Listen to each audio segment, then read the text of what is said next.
Bienvenue sur AfriDébat 360, la chaîne sans filtre.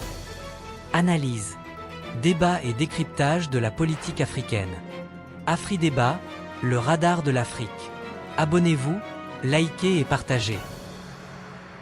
Professeur, je voudrais vous inviter à nous donner les clés de compréhension de la pensée occidentale, souvent taillée dans la prédation et l'impérialisme. Oui. C'est dû à quoi? La naïveté des Africains ou il y a un peu de tout ça.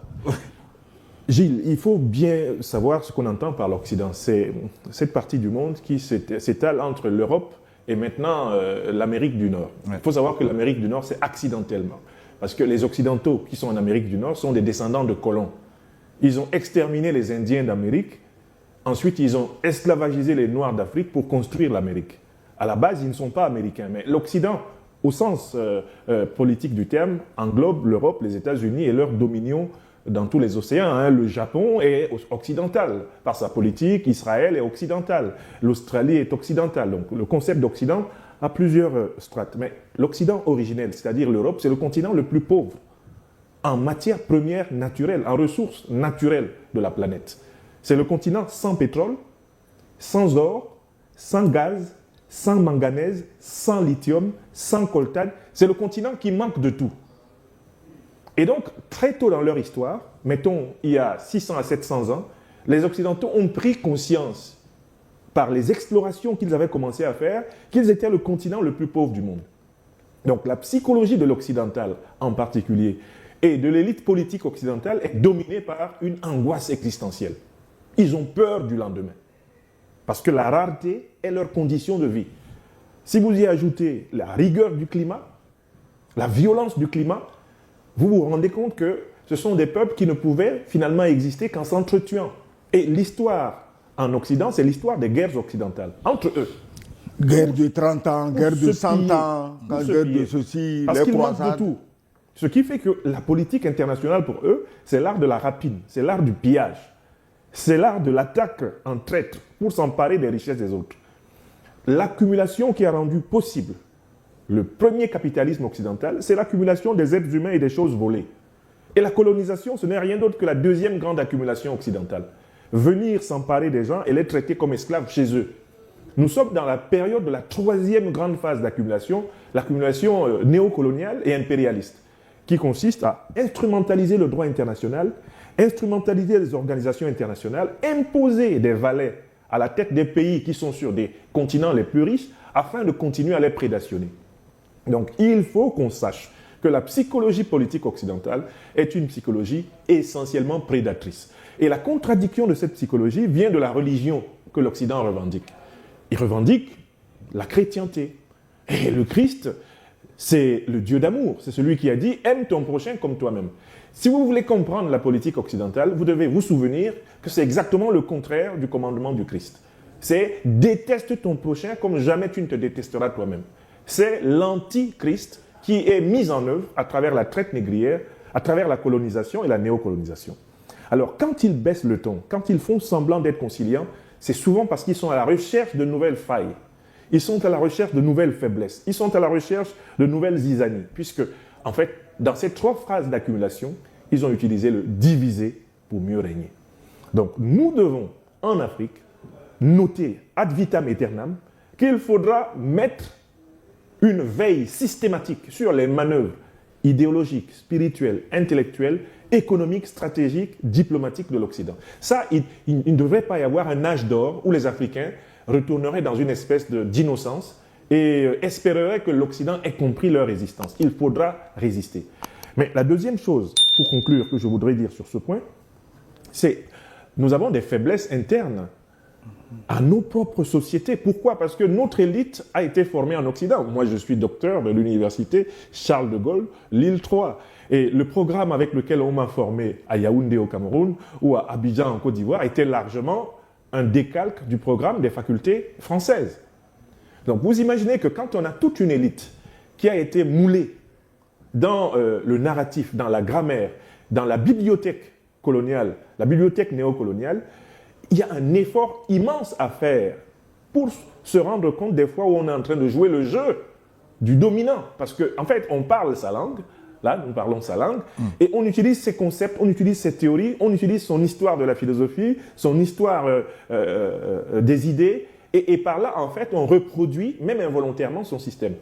Donc, en fait, le plus grand danger qui nous menace, c'est le danger de ne pas être vigilant à notre manière de nous penser nous-mêmes, à notre manière de nous affirmer, de nous construire nous-mêmes. En fait, nous devons déconstruire tout ce par quoi on nous a habitués à accepter, que nous étions un continent pauvre, que nous étions un continent d'assistés, et que nous devions être maintenus sous surveillance militaire, diplomatique, sous surveillance spirituelle, et bien des autres continents. Pour moi, l'Afrique est mon continent sacré, ma terre sainte à moi. Nyamsi, wa Cameroun, wa Togo, wa Africa, c'est l'Afrique. Et je ne connais pas d'autre chemin pour être en contact avec Dieu d'abord que celui qui passe par la filiation de mes ancêtres. Et il faut que nous nous réapproprions même notre narratif spirituel pour pouvoir faire face à ce qui nous est imposé.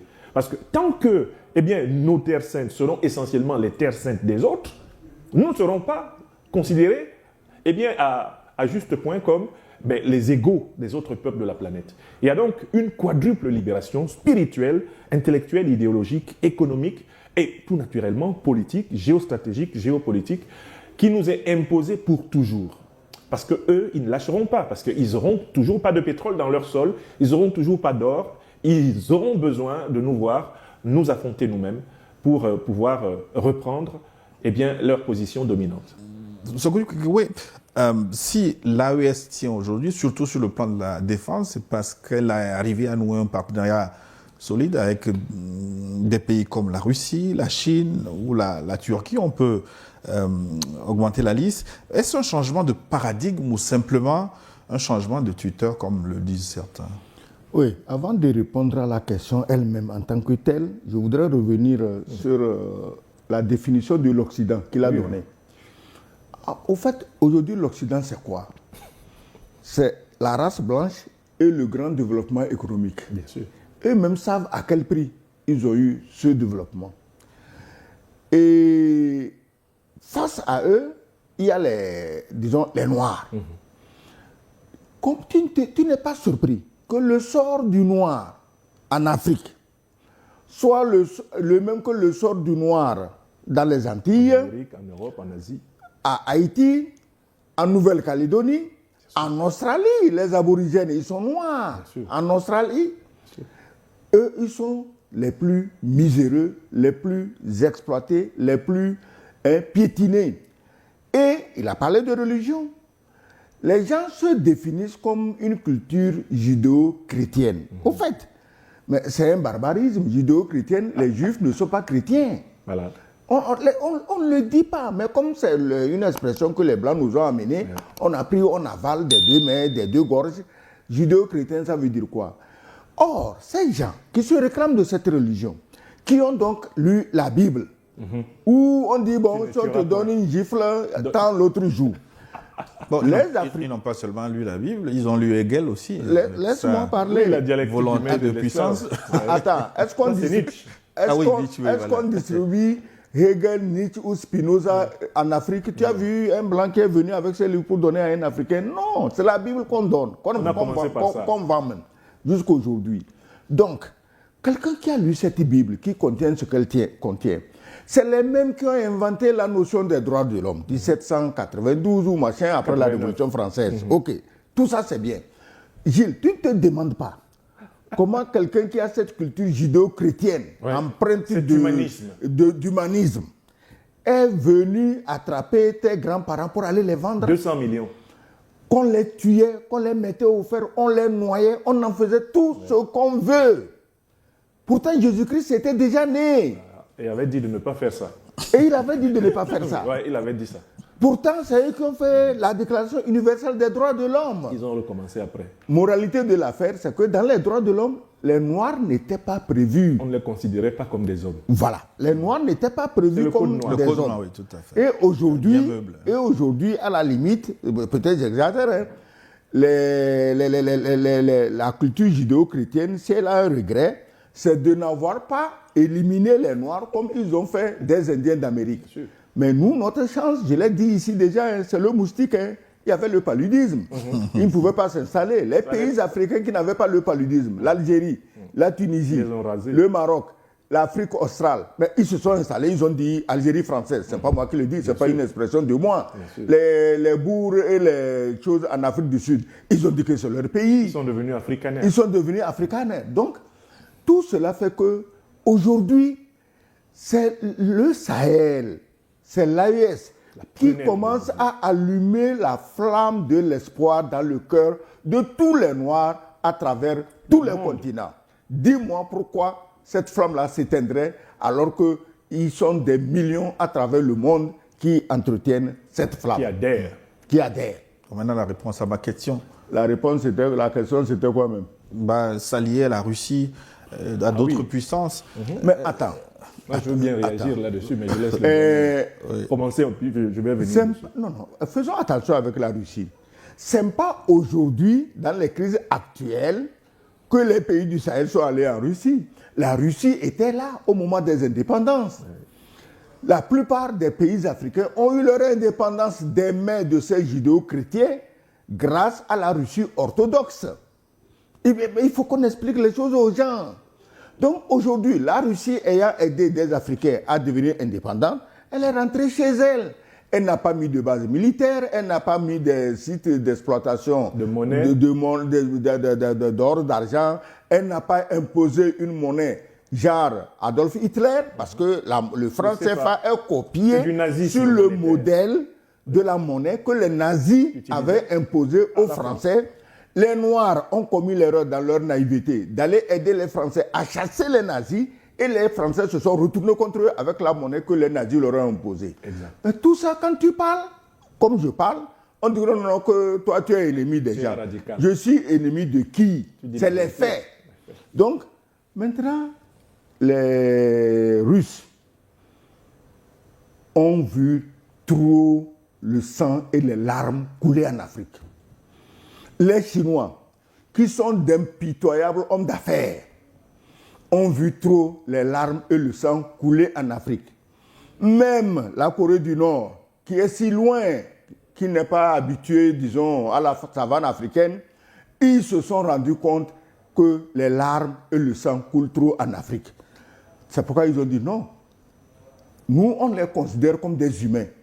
Nous, on les considère comme des égaux.